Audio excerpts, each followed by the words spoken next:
Judas. Se você não tem a mínima ideia onde se encontra Judas, vai para Apocalipse, é um livro antes.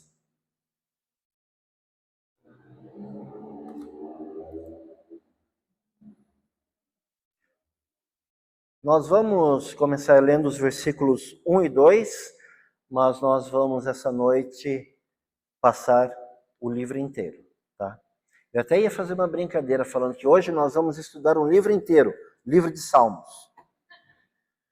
Acho que hoje não. Em alguns anos, talvez. Dá para fazer em Gênesis também, são 50 capítulos. Uau! Judas, versículos 1 e 2, nos fala assim. Judas, servo de Jesus Cristo e irmão de Tiago, aos chamados, amados em Deus Pai e guardados em Jesus Cristo, a misericórdia, a paz e o amor vos sejam multiplicados. Vamos mais uma vez orar. Pedimos as tuas bênçãos, Pai, para a tua palavra nesse momento, esteja nos ensinando a estarmos sempre alertas, como esse livro vai nos ensinar essa noite, e que nós possamos, Pai, aprender muito com esse livro tão pequeno, porém com grandes verdades para nossas vidas. Peço tuas bênçãos em nome de Cristo. Amém. O livro de Judas, ele está entre os menores livros da Bíblia. Judas e Filemão, ambos têm 25 versículos. Há o livro de Obadias, no Antigo Testamento, com 21 versículos. 3 João, também aqui pertinho, com 15 versículos. E o campeão de todos. Alguém quer chutar? Oi? Não. Livros pequenos, não capítulo. Alguém quer chutar?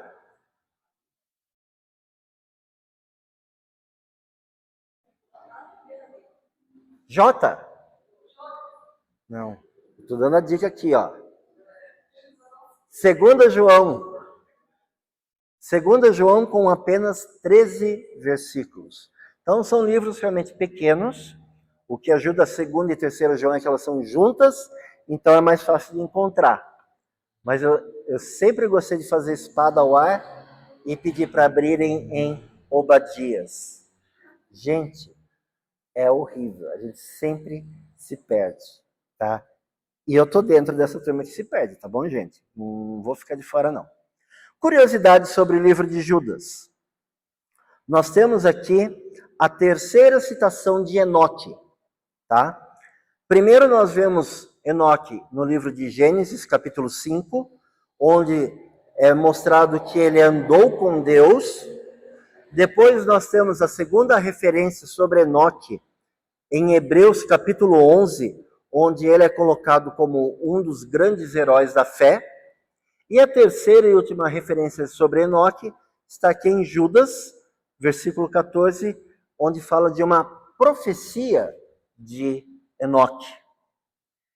Também o livro de Judas é o único livro a citar a disputa sobre o corpo de Moisés. Versículo 9 fala sobre isso, quando Satanás está disputando com o arcanjo Miguel acerca do corpo de Moisés. Qual é o objetivo disso? Não tenho a mínima ideia, gente. Então, se você também tem essa dúvida, faz igual eu. Escreve num papelzinho, guarda com você. Quando tiver o arrebatamento, chega lá. Senhor, por que a disputa do corpo de Moisés? Qual era o objetivo? Tá?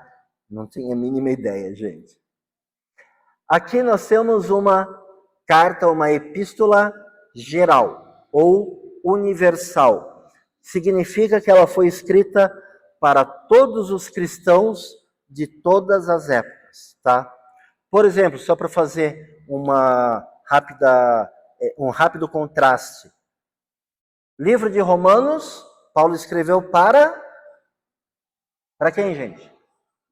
Para os romanos, né? O livro de Efésios, Paulo escreveu para os crentes de Éfeso. Judas, ao contrário, é uma carta geral, uma carta que foi escrita para todos os cristãos de todas as épocas. E em apenas 25 versículos, Judas ele consegue reunir advertências, exortações e encorajamentos que são relevantes tanto hoje como já foram para a igreja no primeiro século. E é justamente sobre isso que nós vamos tratar hoje. Algumas lições que são imprescindíveis para o povo de Deus, tá? A primeira lição que Judas deixa para o povo de Deus é: os falsos profetas estão sempre por perto. Parece que é uma continuação da nossa escola dominical, gente. E como eu falei no início, hoje, quando fui chamado de última hora para assumir a escola dominical, vou pegar sobre o Sermão do Monte, que já está uma sequência na quarta-feira, então só vou dar continuidade, e quando eu abro lá para dar uma estudada, quem que está lá? Falando sobre os falsos profetas. Eu falei, Deus tem algo muito importante para nos ensinar hoje. Porque aqui já estava pronto, né? Então, os falsos profetas estão sempre por perto. Versículos, a princípio, 3 e 4. Amados, quando eu empregava toda diligência em escrever-vos acerca da nossa comum salvação, foi que me senti obrigado a corresponder-me convosco, exortando-vos a batalhardes diligentemente pela fé, que uma vez por todas foi entregue aos santos. Pois certos indivíduos se introduziram com dissimulação, os quais desde muito foram antecipadamente pronunciados para esta condenação. Homens ímpios que transformam em libertinagem a graça de nosso Deus e negam o nosso único soberano e Senhor Jesus Cristo. Versículo 14. Quanto a esses foi que também profetizou Enoque. Aqui, a terceira citação de Enoque na Bíblia, né? O sétimo depois de Adão, dizendo: eis que vos veio o Senhor entre suas santas miríades, para exercer o juízo contra todos e para fazer convictos todos os ímpios, acerca de todas as obras ímpias que impiamente praticaram e acerca de todas as palavras insolentes que ímpios pecadores proferiram contra ele. Os tais são murmuradores, são descontentes, andando segundo as suas paixões. A sua boca vive propalando grandes arrogâncias. São aduladores dos outros por motivos interesseiros.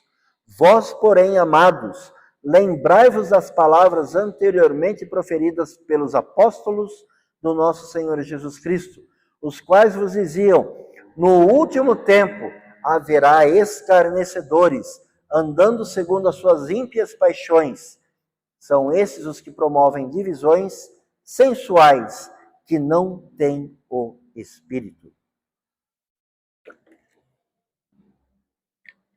Parece que essa carta foi escrita semana passada.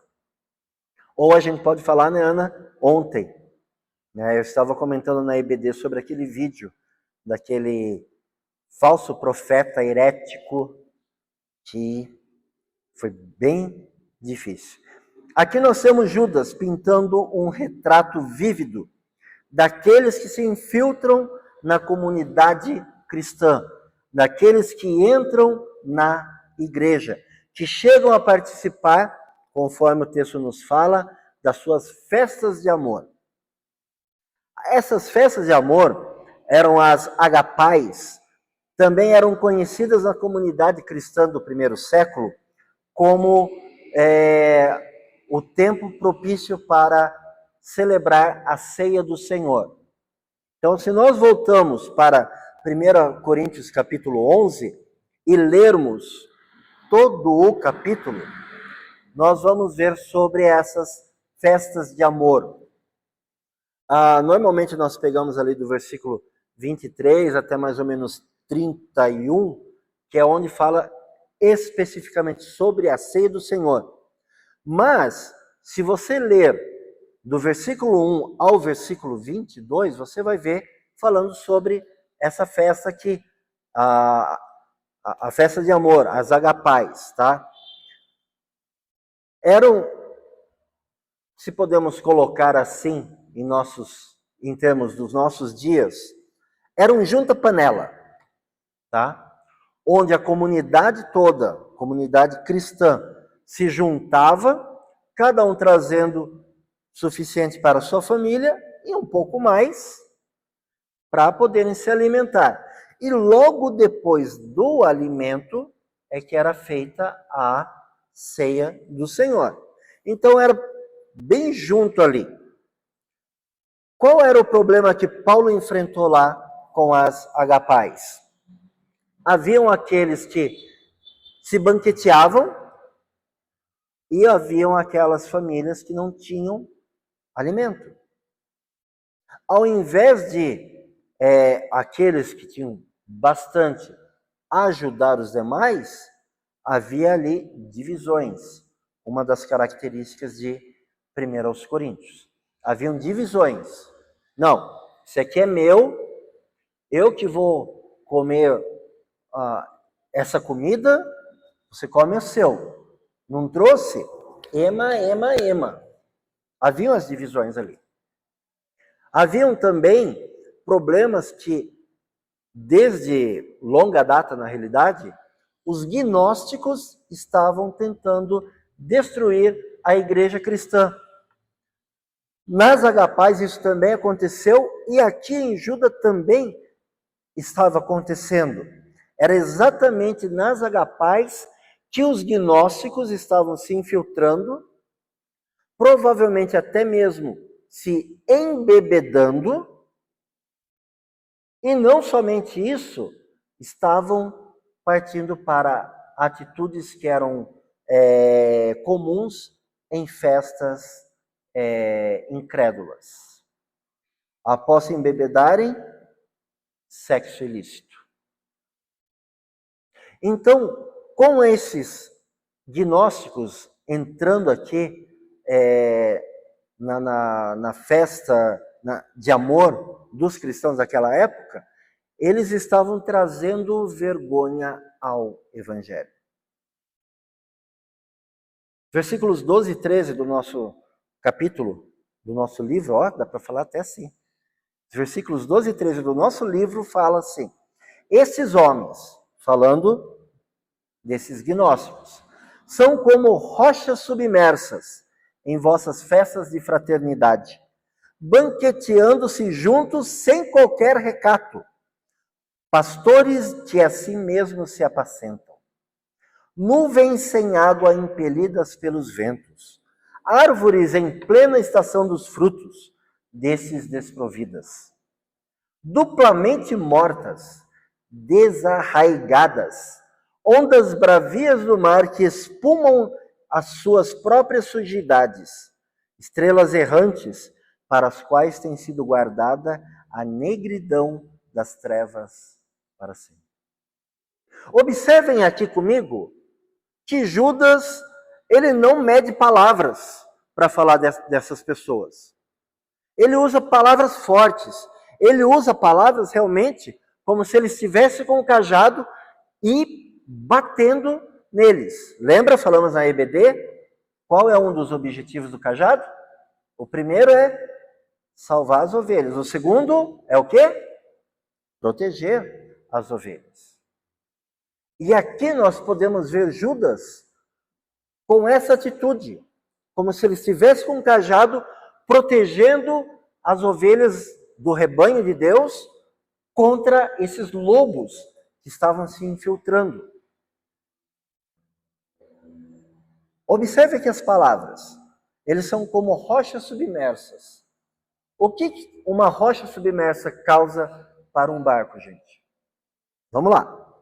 O que causa?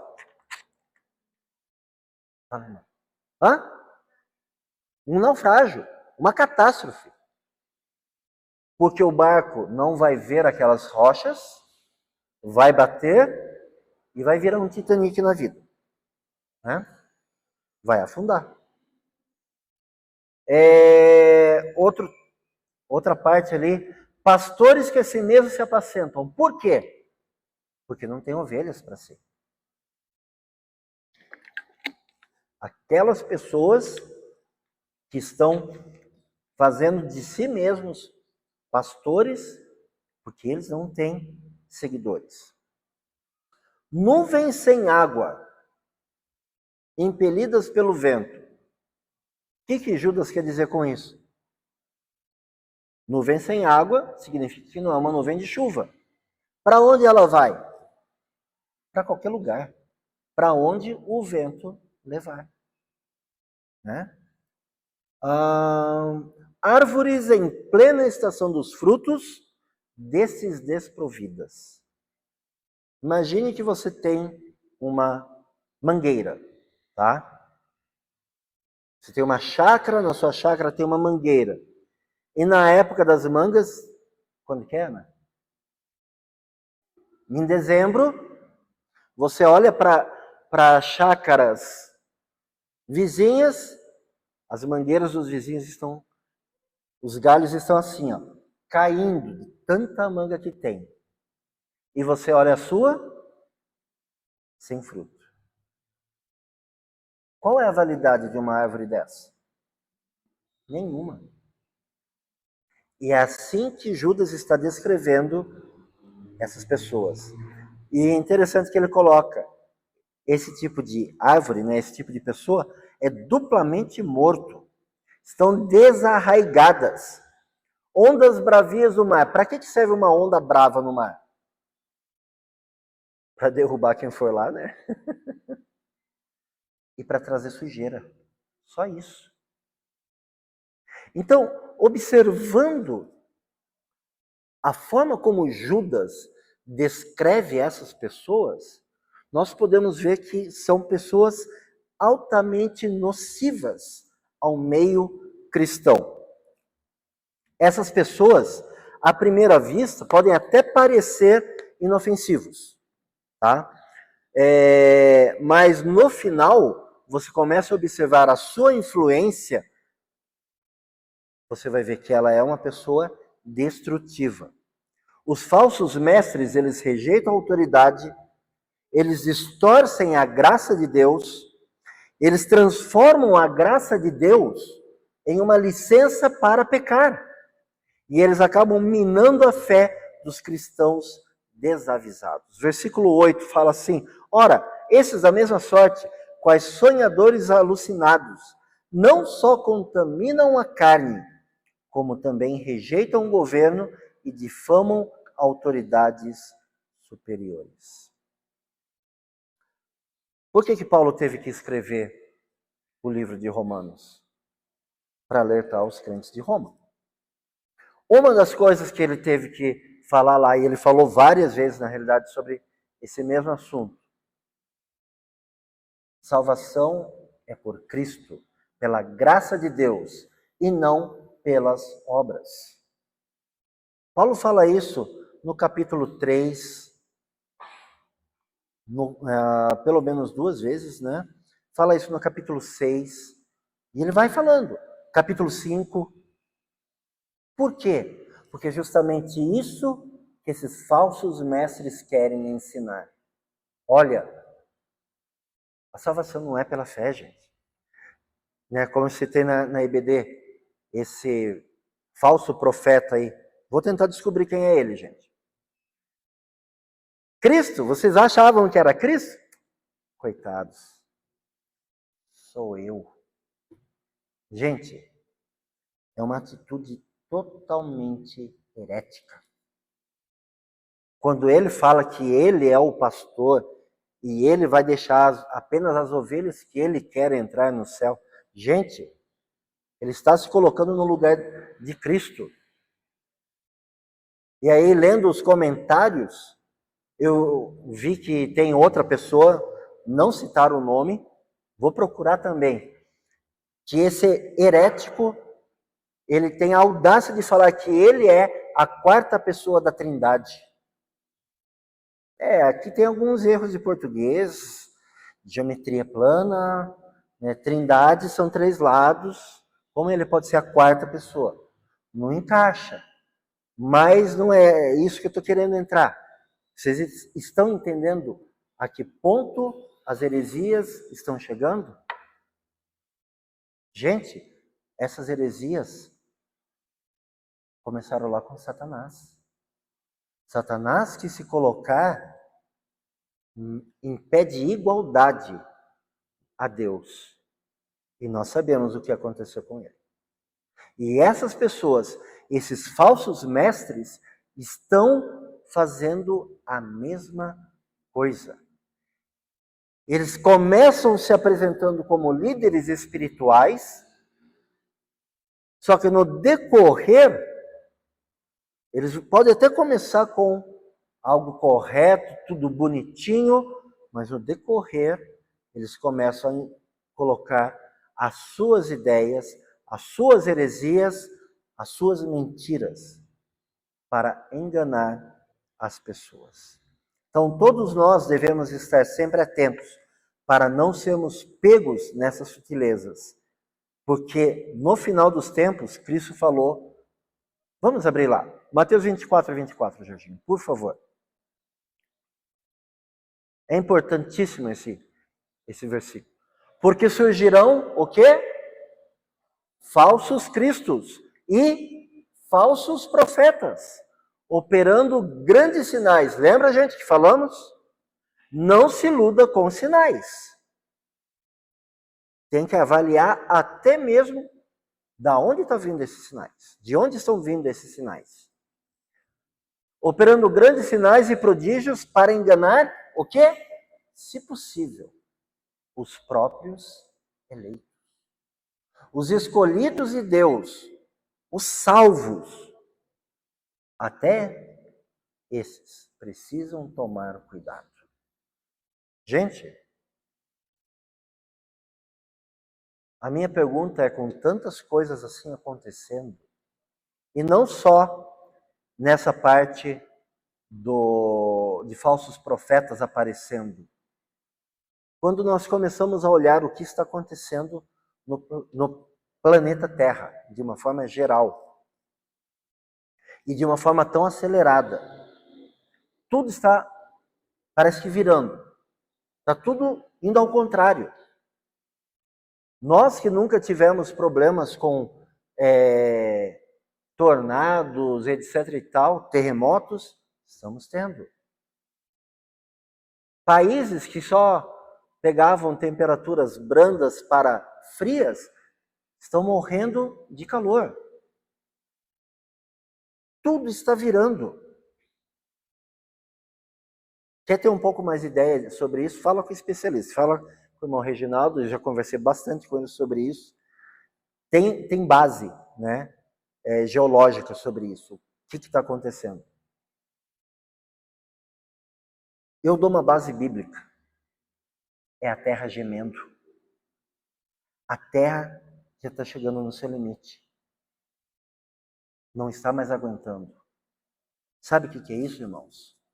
Nós estamos no fim dos tempos. Ah, mas pastor, Paulo também falou isso. Judas falou isso. Pedro falou isso. 2000 anos atrás. Dá para confirmar que nós estamos 2000 anos mais próximos do final dos tempos. Mas nunca aconteceu tanta coisa, gente, em tão curto período como está acontecendo agora.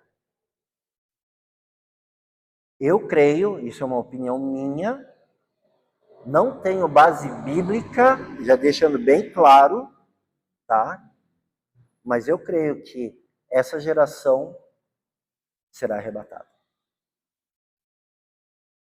Eu acredito nisso, tá? De tantos sinais que estão acontecendo ao nosso redor, gente. É muita coisa. Então, temos que estar alertas, porque esses falsos profetas que Cristo falou que iriam aparecer no final dos tempos, estão aparecendo. Tá? Então, estejamos atentos. Eles estão no nosso meio. Segunda lição imprescindível que Judas nos deixa é que o julgamento de Deus é algo real e severo. Falamos um pouco disso também na EBD, né? Mas aqui Judas ele destaca, começando no versículo 5. Quero, pois, lembrar-vos, embora já estejais cientes de tudo uma vez por todas, que o Senhor, tendo libertado um povo, que povo é esse? Da terra do Egito. Que povo é esse? Os judeus, o povo de Israel.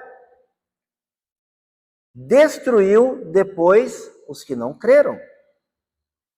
E há anjos, os que não guardaram o seu estado original, mas abandonaram o seu próprio domicílio.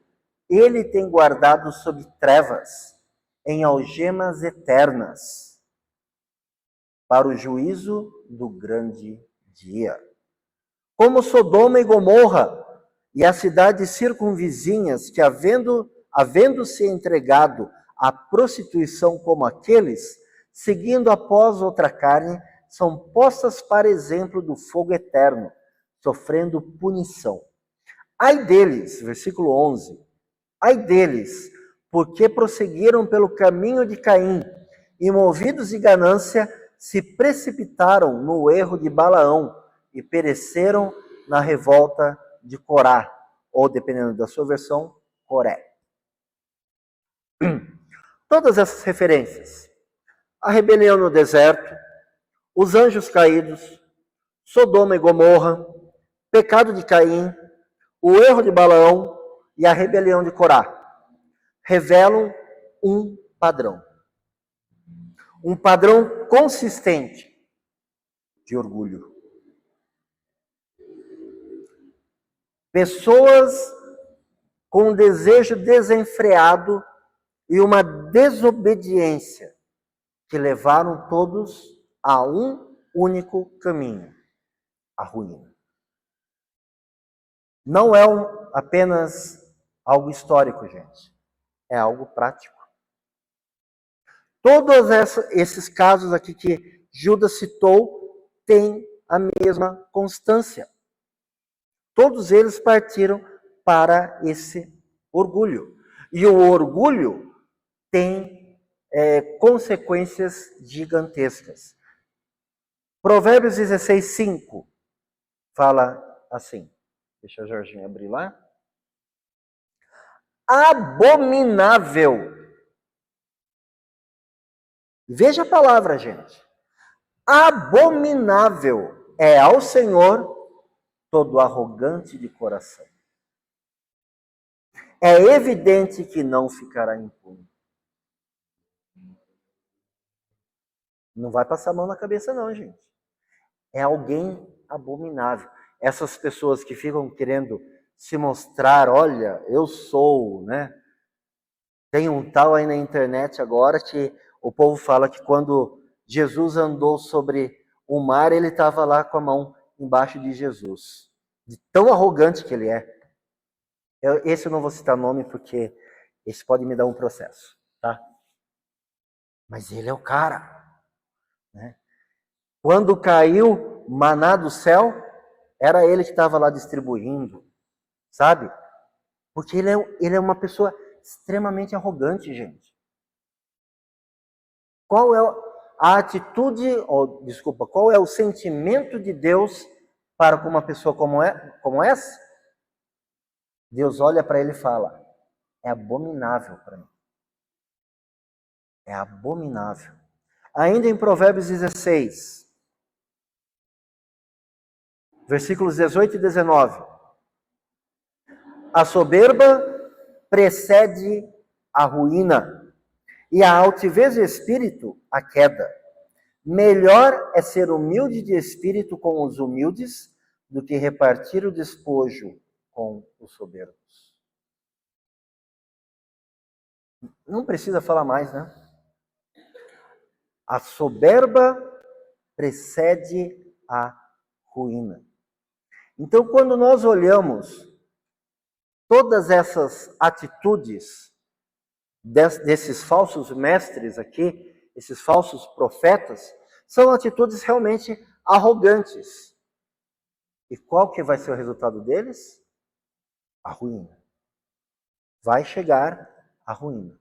Quanto mais vulneráveis são esses falsos mestres, eles desprezam a autoridade de Deus e ainda distorcem a verdade de Deus. Os falsos mestres, por mais astutos ou carismáticos que eles sejam, eles acabam operando debaixo da mesma lei das consequências. E a conexão entre o julgamento passado e o perigo presente confere para essa carta de Judas o seu peso e a sua urgência. Quando nós olhamos tudo aquilo que já aconteceu lá no passado, da onde surgiu e quais foram as consequências, e olhamos o hoje, o que esses falsos mestres estão ensinando, tem a mesma linha de pensamento. E o resultado vai ser o mesmo do que aconteceu lá atrás. Gente, lição básica. Para que serve a história? A história serve para nós aprendermos com os erros do passado e não repeti-los, e aprendemos com os acertos do passado e copiá-los. Esse é o objetivo da história. E o que Judas está fazendo aqui é justamente isso, mostrando a história, mostrando o erro de todos aqueles que foi o mesmo erro, e mostrando qual foi o julgamento deles. E faz uma aplicação bem prática. Olha, hoje, o erro desse povo é o mesmo, e o julgamento vai ser o mesmo. Então, é fato. Por isso, nós precisamos estar atentos. Terceira lição imprescindível que Judas nos deixa é que nós devemos perseverar com vigilância. Muitas vezes, quando nós começamos a pensar sobre tantas coisas ruins que estão acontecendo ao nosso lado, né? Tantos projetos satânicos sendo executados, falsos profetas se levantando, pessoas falando com a boca cheia de arrogância, começa a bater um certo desânimo. Mas aqui é justamente onde Judas vem e nos fala, vamos perseverar. Então aqui começa um ânimo da carta para nós. Versículos 20 a 23.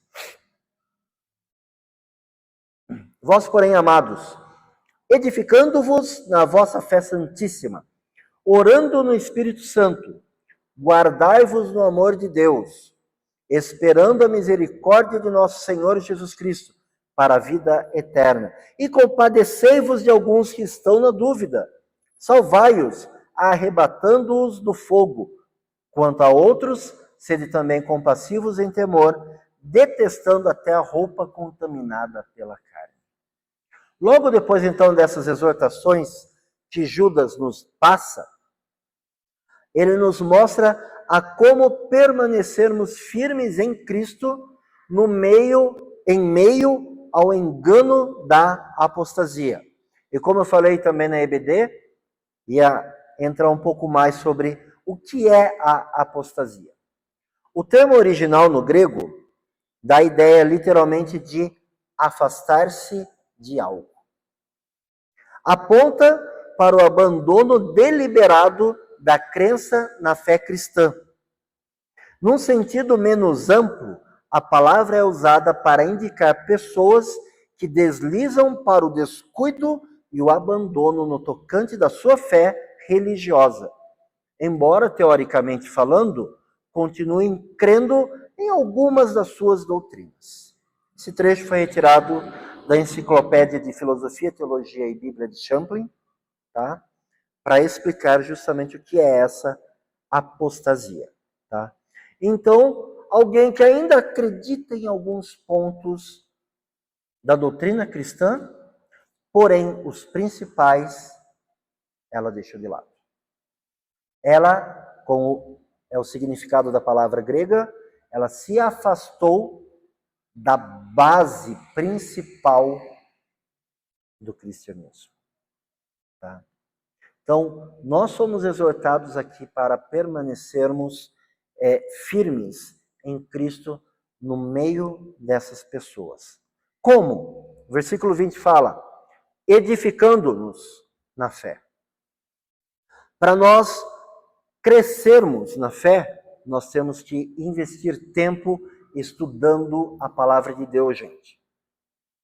Não há outra forma para aprendermos, crescermos, se não for pela palavra de Deus. Tá? Então, invista tempo estudando a palavra de Deus. Também no versículo 20, orando. Parece que estou dando aquela aula bem básica para novos convertidos, né? Bíblia, oração, comunhão. É isso, gente. É o básico. É o arroz e feijão. Como nós queremos ser cristãos fortes se muitas vezes nós não estamos investindo tempo aprendendo da palavra e orando?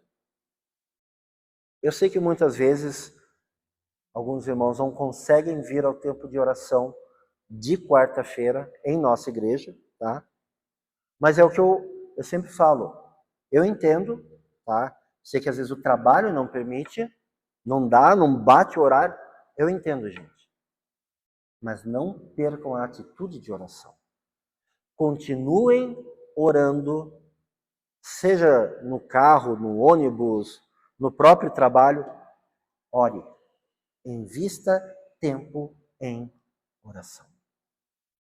Versículo 21, Judas fala para guardando-nos, né?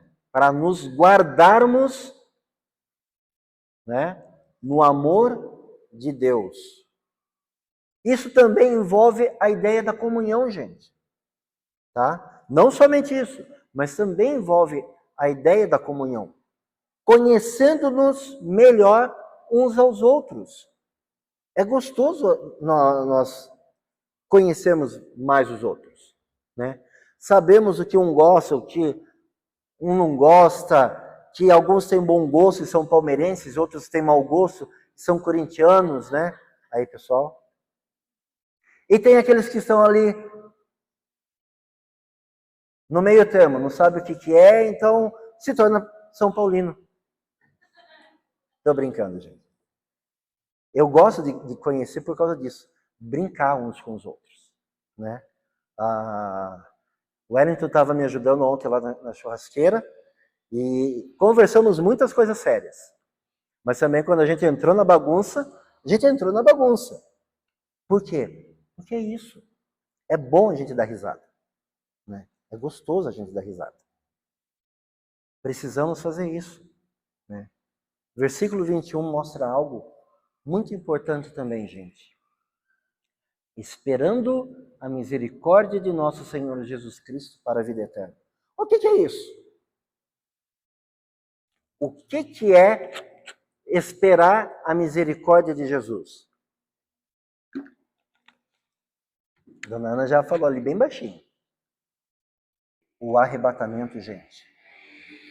Será que nós ansiamos pelo arrebatamento? Queremos realmente sair desse mundo podre e ir para junto do nosso Senhor? Tudo isso são coisas que vão nos ajudar a fortalecer, gente. Tá? Nós não precisamos estar 100% do tempo falando só Bíblia, Bíblia, Bíblia. Mas devemos investir tempo também falando sobre isso e brincarmos, termos um tempo de bagunça sadia, né?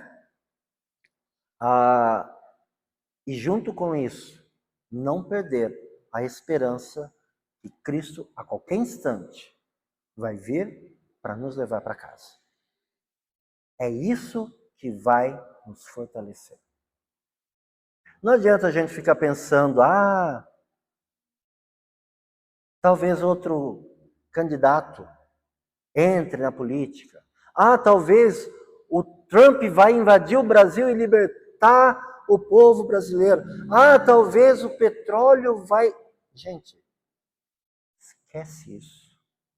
Isso é tudo secundário. Aliás, não é nem secundário. Terciário para baixo. A nossa esperança não pode estar nesse mundo. Tem que estar nas coisas espirituais. A igreja fiel, ela está enraizada sempre na palavra de Deus. Nutrida pela oração e motivada pelo amor ao próximo. Quando nós conseguimos fazer isso, nós vamos ver como nós vamos cada vez mais nos fortalecendo. Sabe por que isso é importante? Eu não tenho todos os dons. Na verdade, ninguém tem todos os dons. E é nessa comunhão, nesse trabalho mútuo, que nós vamos conhecendo os dons que cada um tem, para que eu possa aprender com os seus dons. Você possa me fortalecer com os seus dons. E eu te fortalecer com os meus dons. É algo mútuo, gente. É algo mútuo. É por isso que Paulo deu tanta ênfase lá em 1 Coríntios, para ensinar sobre os dons espirituais. Porque é por ali que a gente vai conseguir se unir e crescer junto.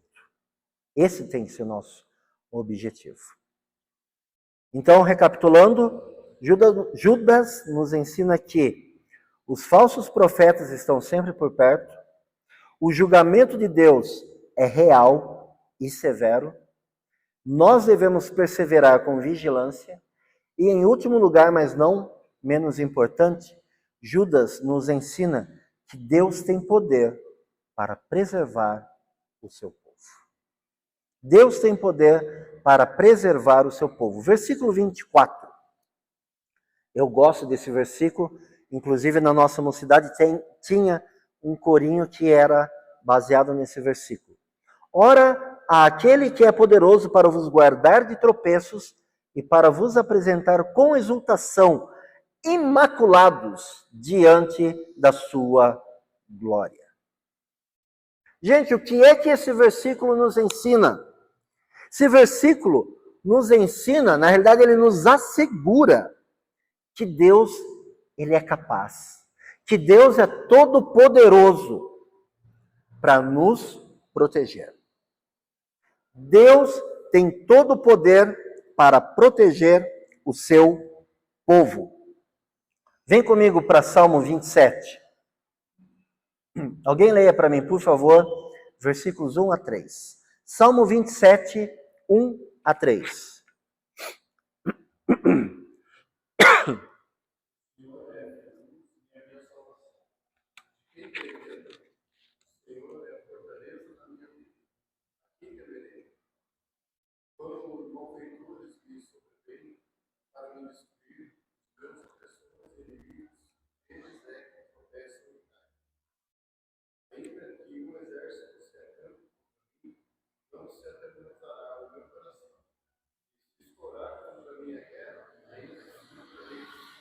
Olha que bonito, né? Mesmo que estoure a guerra contra mim, eu ainda vou ter confiança. Por quê? No exército? Em Deus. Na realidade, nós poderíamos ler esse salmo inteiro para poder ver a confiança que Davi tinha em Deus, né? Mas aqui já nos mostra que Deus protege seu povo. Salmo 91, 1 a 4. Mesma coisa. Depois você pega o Salmo 91 inteiro e você lê. Porque é um conjunto ali que encaixa tudo dentro desse assunto. O que habita no esconderijo do Altíssimo e descansa à sombra do Onipotente, diz ao Senhor: o meu refúgio, o meu baluarte, Deus meu em quem confio, pois ele te livrará do laço do passarinheiro e da peste perniciosa. Cobrir-te-á com as suas penas, e sob as suas asas estará seguro. A sua verdade é pavês e escudo. Salmo 46, 1. Deus é o nosso refúgio e fortaleza, socorro bem presente nas tribulações. Ah, pastor, mas só tem Antigo Testamento? Né? Contrário do pastor Herbert? Só tem Antigo Testamento?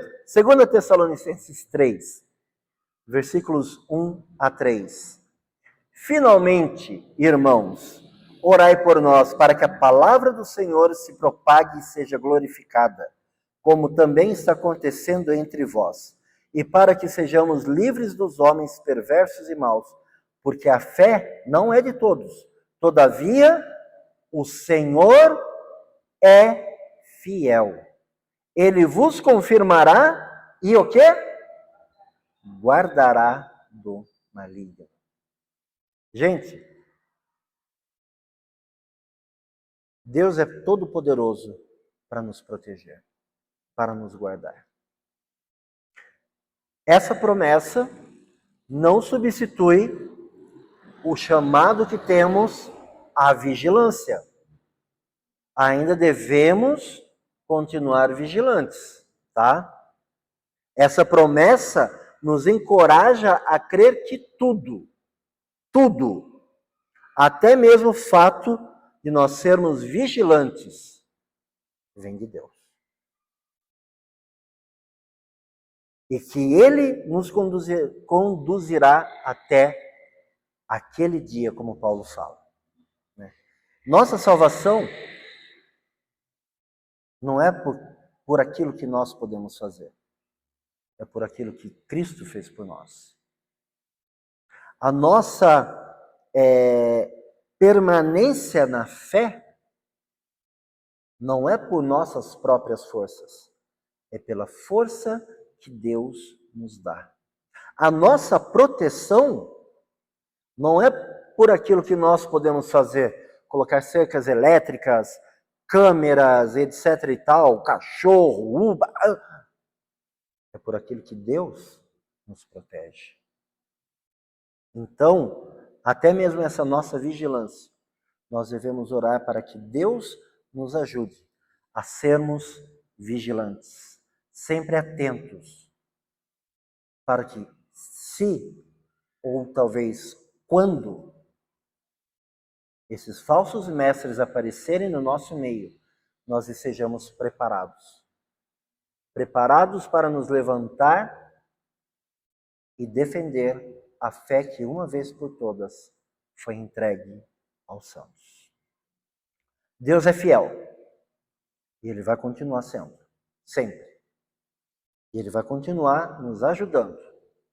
Então vamos permanecer fiéis a Ele e atentos contra esses falsos mestres, falsos profetas que estão surgindo cada dia mais. De novo, homens, nós precisamos de vocês. Sejam fortes, sejam firmes na palavra, para que quando acontecer, nós possamos cortar esse mal pela raiz. Não vamos deixar nossa igreja ser destruída por causa de falsos profetas, falsos mestres. É uma carta curta, mas com grandes verdades. Nos lembra que a igreja nunca esteve e nunca estará livre de ameaças. E nos lembra que, como povo de Deus, devemos estar sempre vigilantes contra os falsos profetas. Para finalizar, a carta e a pregação, versículo 25. Ao único Deus, nosso Salvador, mediante Jesus Cristo, Senhor nosso, glória, majestade, império e soberania, antes de todas as eras, e agora e por todos os séculos. Amém. Somos gratos, Pai.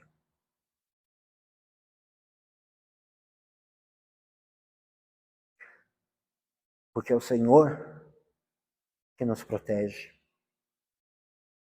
Em meio a tantos lobos que estão ao derredor, tentando destruir a tua casa, a tua igreja. E, Pai, muitos deles estão conseguindo levar até mesmo os eleitos para longe do Senhor. Nos fortalece, Pai. Nos dá forças para que nós possamos estar sempre atentos contra as ciladas do inimigo, contra essas pessoas, essas pestes perniciosas que estão próximos de nós, Pai. E que nós possamos estar sempre atentos para proteger a tua casa, para fortalecer a tua casa. E, acima de tudo, para que nós possamos dar honra e glória ao Senhor. Nós pedimos, Pai, que esteja nos ajudando. Em nome de Cristo. Amém.